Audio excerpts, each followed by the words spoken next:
السلام علیکم۔ New York سے تازہ ترین عالمی خبروں اور تجزیوں کے ساتھ جہانگیر کھٹک آپ کی خدمت میں حاضر ہے۔ ناظرین، آج یہاں جمعرات کی رات اور دسمبر کی 4 تاریخ، جبکہ پاکستان میں جمعۃ المبارک کی صبح اور دسمبر کی 5 تاریخ ہے۔ خبریں بہت ہیں اور سیدھا خبروں کی جانب بڑھتے ہیں ناظرین۔ اور پہلی خبر وہی ہے جو آپ پہلے بھی سن چکے ہیں، لیکن وہ ایسی خبر ہے جو کہ بنیادی طور پر جلیبی کی طرح سیدھی ہے۔ یعنی عاصم منیر صاحب کا نوٹیفیکیشن ایک ایسا معمہ ہے جو کہ گزشتہ کئی دنوں سے پاکستانی قوم کی توجہ کا مرکز ہے۔ روزانہ اس پر بات ہوتی ہے، جو لوگ اس پر بات کرتے ہیں اس میں بھی شامل ہوں۔ اور آج پہلے خبر یہ آئی، جیو نیوز پر یہ خبر آئی کہ جی ان کا نوٹیفیکیشن جاری ہو چکا ہے۔ پھر اس کے بعد جیو نیوز نے معذرت کی کہ یہ خبر جعلی تھی۔ پھر اس کے بعد خبر آئی کہ نوٹیفیکیشن ہو چکا ہے، اور اس کے بعد پھر ایوان صدر سے کچھ ایسا ٹویٹ جاری کیا گیا جس میں کہ صدر آصف علی زرداری کے دستخط ہیں ایک ڈاکیومنٹ پر، جو کہ انتہائی ویگ ڈاکیومنٹ ہے۔ میری قانون کے حوالے سے بہت محدود معلومات ہیں، لیکن ایک چیز جس سے میں واقف ہوں اور جو قانون کہتا ہے کہ جب بھی پرائم منسٹر اور صدر کسی سمری کو اپروو کرتے ہیں تو اس کا کچھ نہ کچھ خلاصہ تو باہر آتا ہے۔ اس سمری کا خلاصہ ابھی تک سامنے نہیں آیا، یا جو آیا تو پہلے وہ فیک نیوز کی صورت میں آیا، اور جو اصلی آیا، جو جس کو اصلی بتایا جا رہا ہے، جس پر کہ آصف علی زرداری صاحب کے دستخط ہیں، وہ بنیادی طور پر اگر آپ اس کو پڑھیں تو اس کے اندر صرف اور صرف یہ لکھا ہے کہ appointment of chief of army staff concurrently the chief of the defence forces, اور پھر 8 the prime minister's advice at para 7 of the summary is approved، اور اس کے بعد زرداری صاحب نے اس پر دستخط کر دیے ہیں۔ تو گویا عنوان ہے اور اس پیرے کا ذکر ہے جس میں کہ شاید اس اپوائنٹمنٹ کا ذکر ہے، اور اس کے بعد پریزیڈنٹ صاحب نے اپروو کر دیا۔ وہ پیرا کیا ہے، سمری کیا ہے، کسی کو نہیں معلوم۔ اور اس کے بعد ابھی تک جو قانون کہتا ہے وہ یہ ہے کہ جب پریزیڈنشل اسینشن ملتی ہے، یعنی جب پرائم منسٹر ڈیفense منسٹر کی منسٹری کی جانب سے جاری کی گئی سمری پر دستخط کرتے ہیں، پریزیڈنٹ کے پاس بھیجتے ہیں، پریزیڈنٹ اس پر دستخط کرتے ہیں، تو پھر گزٹ نوٹیفیکیشن جاری ہوتا ہے، جس کا مطلب یہ ہے کہ وہ پاکستانی ریاست کے جو قانونی کاغذات ہیں ان میں وہ شامل ہو جاتا ہے، اور اس کے بعد وہ قانوناً جو بھی آفس ہولڈر ہوتے ہیں ان کا کام افیکٹو ہو جاتا ہے، یعنی وہ اپنے تمام اختیارات استعمال کر سکتے ہیں۔ اس وقت جو صورتحال ہے وہ اس وقت بھی اس میں کلیئرٹی نہیں، تو لہٰذا یہاں پر اب کنفیوژن ہے۔ کنفیوژن یہ ہے کہ ایک تو پہلے خبر آئی کہ جعلی خبر ہے، جیو نے اس پہ اپولوجائز کیا، پھر بعد میں خبر آئی کہ عاصم منیر صاحب پرائم منسٹر ہاؤس گئے، ان کی ملاقات ہوئی پرائم منسٹر شہباز شریف صاحب کے ساتھ، تقریباً 20 منٹ بالکل علیحدگی میں ملاقات تھی۔ یہ خبریں ہر طرف ہیں، اور وہاں پر اس کے بعد پھر اس سمری پر فوراً دستخط ہوئے۔ وہ ایوان صدر گئی، ایوان صدر میں بھی اطلاعات یہی ہیں کہ آرمی چیف خود گئے، اور وہاں پر بھی فوراً ہمارے صدر صاحب نے اس پر دستخط کیے، اور وہیں پر ہی جو عاصم منیر صاحب کا ایک بیان ہے جو کہ پھر میڈیا میں سامنے آیا، کہ جس میں ان سے ایک بیان منسوب کیا گیا جس میں کہہ رہے ہیں کہ پاکستان اب مزید بلندیوں کی طرف بڑھے گا کیونکہ پاکستان میں حالات مزید بہتر ہو جائیں گے۔ اور ابھی اس وقت جب میں یہ شو ریکارڈ کر رہا تھا تو اس سے پہلے جو ایک بڑے سینئر صحافی ہیں صابر شاکر صاحب، انہوں نے ابھی شو کیا، اور اس میں ان کا کہنا ہے، یہ ان کا دعویٰ ہے کہ ابھی تک یہ اپوائنٹمنٹ مکمل نہیں ہوئی کیونکہ جو سمری ہے وہ سامنے نہیں آئی، and I think he is right, کیونکہ وہ ابھی تک سامنے نہیں آئی۔ تو یہ معاملہ دو حساب سے، یعنی دو طریقوں سے معاملہ تھوڑا سا ذرا ویگ ہے۔ میں نہیں کہتا ہوں کہ اس میں کوئی بہت بڑی گڑبڑ ہے، لیکن ویگ ضرور ہے۔ ایک یہ کہ سمری سامنے نہیں آئی، دوسرا جو گزٹ نوٹیفیکیشن ہے وہ بھی سامنے نہیں آیا۔ تو گویا دو اہم ڈاکومنٹس مسنگ ہیں، اور اس کے دوران جو اطلاعات تھی وہ یہی تھی کہ عاصم منیر صاحب کو پاکستان کی تاریخ کا پہلا چیف آف ڈیفense اسٹاف مقرر کر دیا گیا ہے۔ اب اس کنٹروورسی کو سائڈ پہ رکھ دیتے ہیں کیونکہ یہ اس وقت بات چل رہی ہے، تو اس لیے میں نے اس کا ذکر کیا، اور اس کے ارد گرد جو سوالات ہیں وہ بھی میں نے اٹھائے، کچھ اور دوست بھی اٹھا رہے ہیں، اور جو میرا خیال ہے ویلڈ سوالات ہیں۔ اس کے بعد جو کچھ آج سامنے آیا وہ یہی ہے کہ عاصم منیر صاحب کو 5 سال تک جو ہے یہ چیف آف ڈیفense اسٹاف رہیں گے، اور چیف آف آرمی اسٹاف بھی رہیں گے۔ گویا وہ 2030 تک پاکستان کے چیف آف ڈیفenس اسٹاف اور چیف آف آرمی اسٹاف رہیں گے، اور ان کو شاید ایک اور ایکسٹینشن بھی مل سکتی ہے، جس کا مطلب یہ ہو کہ 2035 تک پاکستان کے طاقتور ترین شخصیت کے طور پر اس ملک میں ایک بہت بنیادی کردار ادا کرتے رہیں گے۔ اور اس کے ساتھ ہی ایک اور جو ایکسٹینشن دی گئی، وہ پاکستان ایئر فورس کے جو سربراہ ہیں ظہیر احمد بابر سدھو، ان کو 2 سال کی ان کی مدت ملازمت میں 2 سال کی توسیع کی گئی۔ یہ پہلے سے ان کو ایک ایکسٹینشن دی ہوئی تھی، یہ دوسری ایکسٹینشن ان کو ملی ہے، اور وہ افیکٹو ہوگی 19 مارچ 2026 سے۔ گویا سدھو صاحب بھی 2028 تک پاکستان ایئر فورس کے سربراہ رہیں گے۔ اب دوسرا جو ایک اور اہم سوال ہے وہ یہ ہے کہ جس سے میں نے سوال اٹھایا کہ کیا یہ جو ایکسٹینشنز ہیں یہ میرٹ پر ہوئی ہیں؟ اگر میرٹ پر ہوئی ہیں تو وہ میرٹ کا کون سا معیار استعمال کیا گیا ہے؟ کیونکہ اگر ایئر فورس کے لیے میرٹ کا معیار استعمال کیا جائے اور اگر کوئی بھی آفیسر کسی ملک کو جنگ جتوائے تو کیا یہ اس کو یہ گارنٹی دیتا ہے کہ وہ جب تک نوکری میں رہے وہ رہے، اور یہ کہ وہ اس فورس کے سب سے اچھے آفیسر ہیں، اس سے زیادہ اچھے آفیسر وہ فورس پیدا نہیں کر سکتی، اس لیے ان کو رکھا جا رہا ہے؟ اور تیسرا یہ کہ پاکستان اس وقت حالت جنگ میں نہیں ہے، ہاں جنگ کی تیاری میں ضرور ہے لیکن حالت جنگ میں نہیں ہے، تو اس لیے بھی اس پروموشن کا اور ایکسٹینشن کا کوئی تک نہیں بنتا تھا۔ جہاں تک کہ اوور آل کارکردگی کا سوال ہے، کیونکہ میں تو زیادہ فوکس ایئر فورس پر کر رہا تھا کہ سدھو صاحب کی کارکردگی واقعی جو مئی میں پاک بھارت جھڑپیں ہوئی تھی اس میں آؤٹ سٹینڈنگ تھی، بلکہ میری تو یہ رائے ہے کہ پاکستان نے اگر وہ محدود جنگ جیتی بھی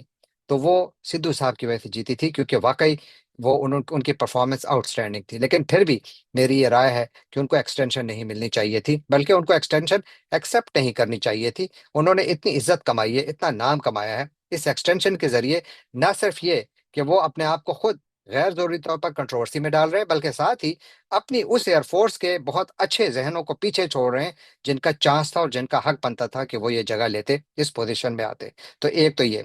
جہاں تک ہماری آرمی کا سوال ہے، وہاں پر آصم منیر صاحب جنہوں نے کہ آج فرمایا بھی کہ پاکستان جو ہے وہ بالکل بہتری کی جانب بڑھ رہا ہے اور مزید بلندیوں کی طرف بڑھے گا، مزید بلندیاں حاصل کرے گا، یہ انہوں نے آج ایوان صدر میں صحافیوں کو بتایا۔ تو اچھی بات ہے، بہت زیادہ، یہی ہم سب کی بھی رائے ہے اور یہی ہم بھی ایکسپیکٹ کرتے ہیں۔ لیکن ان کا جو اس وقت آفس ہے اس کے بارے میں بھی پوری معلومات نہیں ہے، یعنی جو چیف آف ڈیفنس فورسز کا آفس ہے اس کے اوپر تو بڑا کریزی کرنی پڑے گی کہ آخر اس کے اختیارات کیا ہوں گے، رولز کیا ہوں گے، ریگولیشنز کیا ہوں گے۔ اور آج اس بات کی تصدیق رانا ثناء اللہ نے خود کی ہے، وہ کہتے ہیں کہ اس کے جو رولز اور ریگولیشنز ہیں وہ بڑی احتیاط سے بنائے جا رہے ہیں، کیونکہ یہ ایک نئی پوسٹ ہے، لہذا ابھی تک اس کے رولز اینڈ ریگولیشنز بھی نہیں ہے۔ تو گویا پاکستان نے ایک بنا بنایا دفتر ختم کیا، دوسرا نیا آفس کریٹ کیا، اور اس آفس کے جو رولز اینڈ ریگولیشنز ہیں وہ بقول رانا ثناء اللہ ابھی تک موجود ہی نہیں ہیں۔ تو جو اختیارات اس وقت آصم منیر صاحب اپنی نئی پوزیشن میں، یعنی میں اس لیے یہ بات کر رہا ہوں کہ ہم یہ ایکسپیکٹ کر رہے ہیں کہ جو یہ کنفیوژن ہے اس وقت یہ دور ہو جائے گا، لیکن جو بھی حقیقت ہو، حقیقت یہی ہے کہ وہ پاکستان کے اسٹرانگ مین ہیں، انہوں نے اپنا اختیار اپنے ہاتھ میں لیا ہوا ہے، تو لہذا وہ اس صورتحال میں جو پاکستان کی 3 سروسز ہیں، یعنی نیوی، آرمی اور ایئر فورس، اس کے سربراہ ہیں وہ، یہ جو نیول اور ایئر فورس چیفز ہیں یہ ڈائریکٹلی آصم منیر صاحب کو رپورٹ کریں گے، لیکن اس کے پروٹوکولز بھی ابھی تک نہیں بنے۔ اب ایک منٹ کے لیے آپ یہ سوچیں کہ خدا نہ کرے کہ پاکستان آج کسی جنگ میں جاتا ہے تو یہ جنگ کون لڑے گا؟ یعنی یہ تو ٹھیک ہے کہ ہمارے چیف آف ڈیفنس فورسز ہیں، لیکن اس کی تیاری کتنی ہے؟ یہ رانا ثناء اللہ نے جو بات کی ہے یہ انتہائی اہم ہے، میرا خیال ہے کہ اس کے اوپر یقیناً کام ہوا ہوگا، میں نہیں کہتا ہوں کہ نہیں ہوا ہوگا، لیکن رانا ثناء اللہ کو یہ بیان دینے کی پھر ضرورت کیوں پڑی؟ کیونکہ یہ ایک بڑی تشویشناک بات ہے۔ انہوں نے کہا کہ rules and regulations for the new post are still being framed, یعنی ابھی تک بنائے جا رہے ہیں، تو اس لیے میرا خیال ہے کہ یہ بھی ایک بہت اہم نقطہ ہے۔ اب آتے ہیں تھوڑا ذرا پرفارمنس کے اوپر۔ سب سے پہلی بات تو ہے کہ کیا عاصم منیر صاحب کی جو یہ ایلیویشن ہے یہ پرفارمنس کی بنیاد پر بنتی تھی؟ کیونکہ اس بات کو سائڈ پہ رکھ لیں کہ یہ جو کچھ بھی ہوا ہے، جو ان کے اوپر الزام لگ رہا ہے کہ انہوں نے خود کرایا اور اب آ کر بیٹھ گئے ہیں، میں اس الزام کو سائڈ پر رکھ کر پیور میرٹ پر بات کر رہا ہوں۔ تو اگر آپ دیکھیں اس وقت پاکستان کے حالات کہاں پر ہیں، پاکستان افغانستان کے تعلقات ایسے ہیں کہ جنگی کیفیت ہے، اس پر میں تھوڑی دیر میں بات بھی کروں گا۔ پاکستان بھارت کے درمیان تعلقات بھی جنگی حالت میں ہیں۔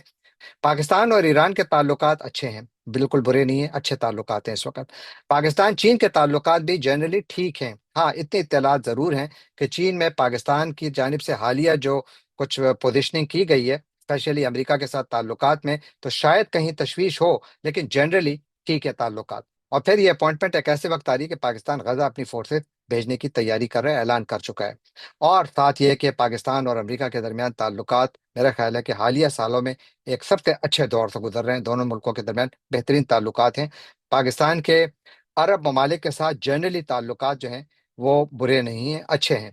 جبکہ اندرون خانہ پاکستان کے اندر جو لا اینڈ آرڈر کی سچویشن ہے سب کو معلوم ہے، خیبر پختونخوا اور بلوچستان دونوں میں حالات بہت زیادہ بگڑے ہوئے ہیں۔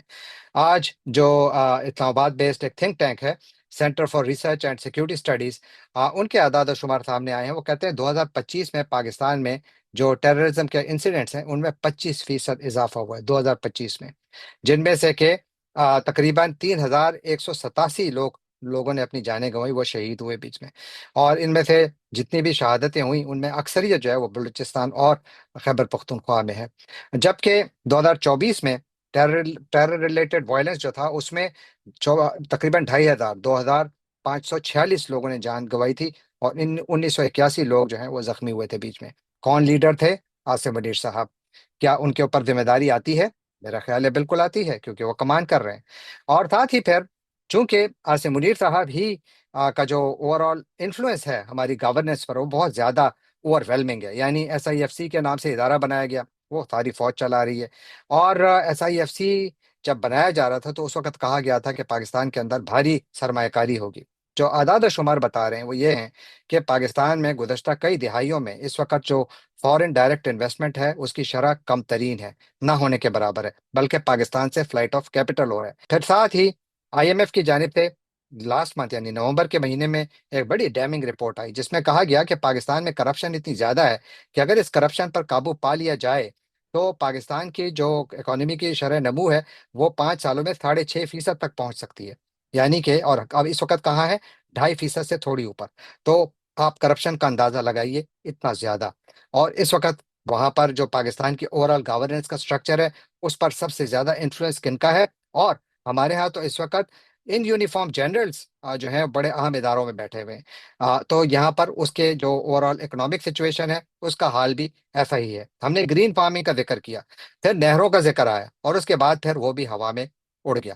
کیا کسی نے سنا کہ وہ گرین ریولوشن کہاں گیا جس کا وعدہ کیا جا رہا تھا؟ جو ڈیزرٹس میں ہم فارمنگ کرنا چاہتے تھے، بہت اچھا پروجیکٹ تھا، اگر آپ ایس آئی ایف سی کے اس ویب سائٹ پہ جائیں، اٹس امیزنگ، بہت اچھی ویب سائٹ ہے۔ لیکن انفارچونیٹلی اس کے اندر جو پلاننگ کی گئی تھی اس کے کرٹکس کہتے ہیں کہ انتہائی کمزور تھی اور انتہائی عجلت میں کی گئی تھی، تو اس لیے وہاں پر بھی معاملات ویسے کے ویسے ہیں۔ یعنی کہ جب یہ اعلان کیا گیا تھا جو پاکستان کے ایگریکلچر سیکٹر کا حال تھا اب اس سے زیادہ برا ہے۔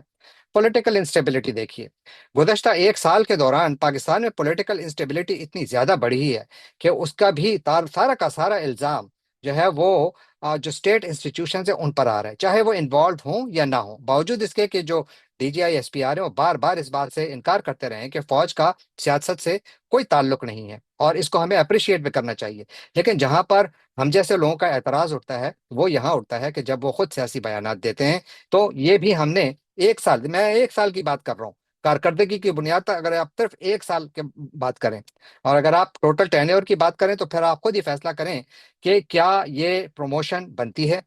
کیا یہ ایکسٹینشن بنتی ہے، چاہے وہ سدھو صاحب ہوں چاہے وہ عاصم منیر صاحب ہوں۔ اگر ایکسٹینشن بنتی ہے تو ضرور دیتے، لیکن جو اعداد و شمار جو ڈیٹا سامنے ہے وہ تو بالکل نگیٹ کر رہا ہے سب کچھ کو۔ اس وقت آج جب یہ اعلان ہوا، پاکستان کے متعلق امریکی کانگریس میں 44 ممبرز آف کانگریس نے ایک خط لکھا ہے مارکو روبیو کو، جس میں کہ وہ ان سے ڈیمانڈ کر رہے ہیں کہ عاصم منیر صاحب پر آپ سفری پابندیاں لگائیں، ان کے ایسٹس فریز کریں، بیکاز یہ گریو ہیومن رائٹس وائلیشنز میں انوالو ہیں۔ یہ پاکستان کے تاریخ کے پہلے چیف آف ڈیفense فورسز جو ہیں ان کے بارے میں امریکی کانگریس میں ان کے پہلے دن، اگر ہم یہ مان لیں کہ وہ ہو چکے ہیں تو اس کے بعد تو اس قسم کا ان کے آفس کی ابتدا ایسے ہو رہی ہے، جو کہ اچھی خبر نہیں ہے۔ اور میں آپ کو دعوت دیتا ہوں کہ آپ اپنے کامنٹ میں ضرور بتائیے کہ کیا آپ سمجھتے ہیں کہ یہ ہونا چاہیے تھا جو ہم نے دیکھا، یا ہمارے پاس اس سے زیادہ بہتر چوائسز تھیں؟ ضرور بتائیے گا۔ اور اب چلتے ہیں اگلی خبر کی جانب میں، ابھی اکانومی ہی کی بات کر رہا تھا اور یہ خبر اکانومی ہی سے متعلق ہے کہ سعودی عرب نے پاکستان کے 3 ارب ڈالر جو کہ پاکستان کے ساتھ اس نے رکھے ہوئے، یعنی پاکستان کے خزانے میں سعودی عرب نے 3 ارب ڈالر ڈپازٹ کیے ہوئے، صرف اس لیے تاکہ پاکستان کا جو ہمارے جو ریزروز ہیں ان میں پیسے موجود رہیں اور ہمارے پاس جو پیسے کی کمی ہے وہ نہ آئے۔ اور آج سعودی عرب نے اعلان کیا کہ وہ اس کو 1 سال مزید رول اوور کر رہا ہے۔ میرا خیال ہے 8 دسمبر تک یہ ڈیو تھے کہ پاکستان یہ پیسے سعودی عرب کو $3 ارب واپس کرتا، لیکن آج سعودی عرب نے پاکستان کے ساتھ میرا خیال ہے بہت اچھا کیا ہے کہ پاکستان کو کہا کہ ٹھیک ہے، آپ 1 سال مزید ہم آپ کے خزانے میں $3 ارب رکھیں گے۔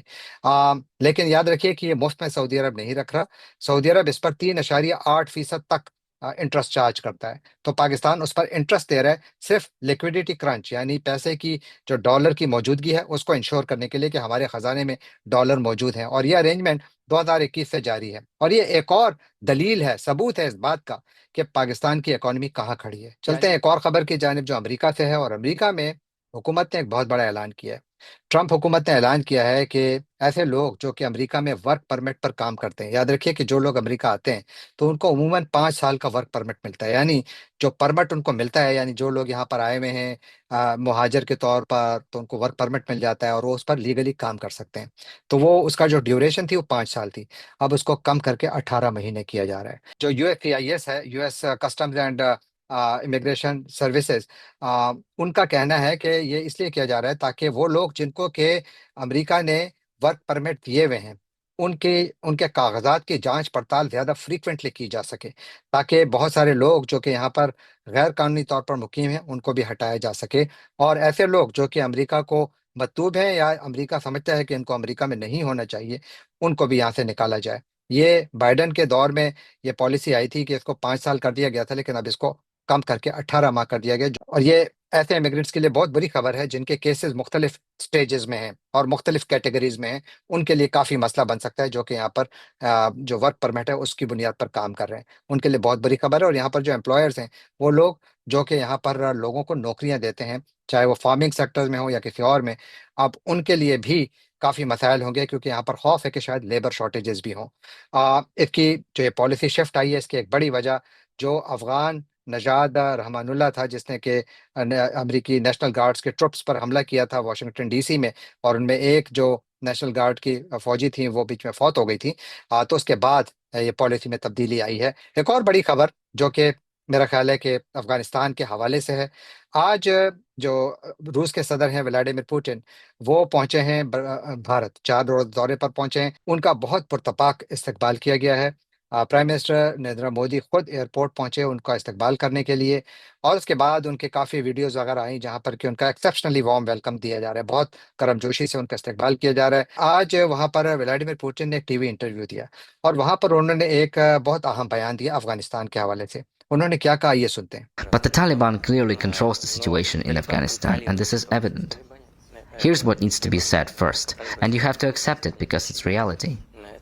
Secondly, what's important to note is that the Afghan government takes many actions to combat terrorism and various terrorist organizations, including ISIL and others like them. جی، جیسا کہ آپ نے سنا کہ ولادیمیر پوٹن بنیادی طور پر کہہ رہے ہیں کہ جو طالبان ہیں وہ تو بہت اچھا کام کر رہے ہیں، ہمیں اس حقیقت کو ماننا ہوگا کہ ان کا پورے افغانستان پر کنٹرول ہے، اور یہ کہ وہ دہشت گردوں کے خلاف کارروائیاں بھی کر رہے ہیں۔ بہت اہم بیان ہے، اور یقیناً یہ جو رشیا اور افغانستان کے درمیان بڑھتے ہوئے تعلقات ہیں اس کی غمازی بھی کرتا ہے۔ یاد رکھیے کہ روس دنیا کا وہ پہلا ملک ہے جس نے کہ طالبان کی حکومت کو فارملی ریکگنائز کیا ہے، اور طالبان ہی کی بات ہو رہی ہے۔ پاکستان نے اعلان کیا کہ جی ہم انسانی ہمدردی کی بنیاد پر اپنی بارڈر کھول رہے ہیں، اور جو کچھ یونائٹڈ نیشنز کی جانب سے بھیجا گیا سامان ہے اس کو افغانستان لے جانے کے لیے بارڈر کھولنے کا ارادہ رکھتے ہیں، انہوں نے یہ اعلان کیا۔ لیکن اس کا جواب آیا، جواب جو ہے وہ کافی سخت ہے، کیونکہ اس وقت تک پاکستان اور افغانستان کی بارڈر کے تمام 5 بڑے بارڈر انٹری پوائنٹس ہیں، وہ 12 اکتوبر سے ابھی تک بند ہیں۔ لیکن طالبان کی جانب سے نہیں، پاکستان کا اعلان آیا، اس کے اوپر کافی خوشی کا اظہار کیا گیا، ایک اچھا اقدام ہے کہ بارڈر کو کھولیں۔ یہ بار بار میں بھی کہتا رہا ہوں کہ اس بارڈر کو بند نہیں ہونا چاہیے، لیکن آج طالبان کی جانب سے جو ان کے اسپوکس مین ہیں ذبیح اللہ مجاہد، ان کا بیان ہے، وہ کہتے ہیں جی کہ اب ہم بارڈر نہیں کھولیں گے، ہم بارڈر صرف اس صورت میں کھولیں گے جب پاکستان ہمیں مکمل طور پر گارنٹیز دے کہ یہ بارڈر دوبارہ بند نہیں کی جائے گی، اور اس بارڈر کا تعلق پاکستان اور افغانستان کے درمیان جو تعلقات ہیں اس سے اس کو آپ سائڈ پر رکھیں گے، یعنی پاکستان اور افغانستان کی تجارت اس سے کی طرف سے بھی متاثر نہیں ہوگی، تو پھر اس بارڈر کو کھولا جا سکتا ہے، ورنہ اس بارڈر کو ہم کھولنے کے لیے تیار نہیں ہیں۔ تو مجھے لگتا ہے کہ پاکستان اور افغانستان کے تعلقات بہت زیادہ بگڑے ہوئے، یہ تعلقات کے بگاڑ کا وہ لیول ہے جو کہ بہت کم دیکھا گیا ہے دونوں ممالک کے درمیان۔ اس پر نظر رکھیں گے، جو بھی ڈیولپمنٹس ہوں آپ کی خدمت میں ضرور پیش کریں گے۔ جانے سے پہلے آپ سے ایک مرتبہ پھر درخواست کہ آپ ہمارے چینل کو سبسکرائب کیجیے، لائک کیجیے، شیئر کیجیے، کامنٹ کیجیے، اور بیل آئیکن کو کلک کرنا نہ بھولیے گا۔ آپ کا بہت بہت شکریہ۔